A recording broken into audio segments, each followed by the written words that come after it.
Let's watch The Long Walk, and man, these Mr. Beast challenges are getting absolutely insane. You already know, I'm gonna walk the entire time I film this review. And if I go below 3 miles an hour, you guys can unsubscribe, dislike, maybe follow, whatever you guys wanna do. The Walk is about this group of kids that are in this dystopian future that are all in this competition to walk. And if they go below 3 miles an hour, they get their ticket. The best thing about this movie is the ensemble. It's a lot of familiar faces, but names you might not recognize. David Johnson, who of course was just an alien Romulus. Wang, who's a great actor, but was in my least favorite film of this year, Karate Kid: Legend. Cooper Hoffman was in Licorice Pizza. And definitely the most notable name was Mark Hamill. The forefront of this film is tragic because you are built to love these characters knowing that only one of them will make it out alive.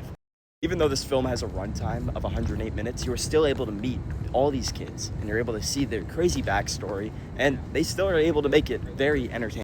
It is 108 minutes of people walking. I was trying to look for a photo, interesting photos to put in this review, and all of them are just people walking. And they're just walking down a path the entire time. There's barely any flashbacks. Probably 95% of this movie is people walking, but it's still interesting. At its core though, this film is especially tragic. People are dying constantly. Your favorite character is dying. It would be so easy to just shy away from that. But this film does a great job at showing that tragedy.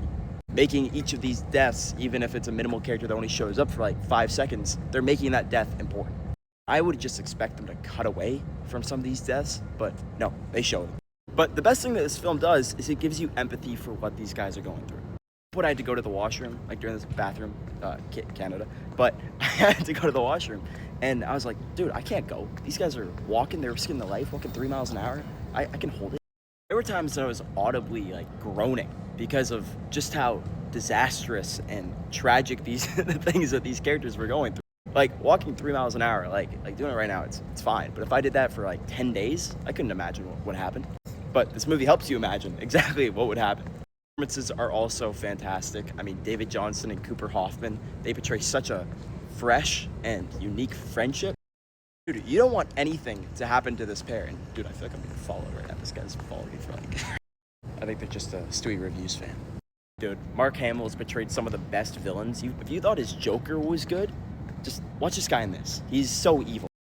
In the end, this is a fantastic movie. I mean, people are saying it's the best Stephen King adaptation ever. I don't know if I'd say that, but it is fantastic. It is one of the movies that I think is going to be talked about the most this year. I think these performances are Oscar-worthy, and it's honestly one of the best films of the year. We reviews The Long Walk, 9 stars out of 10. Of course, make sure to follow and subscribe to Stewie Reviews, and comment down below if you've seen The Long Walk and what you thought about it.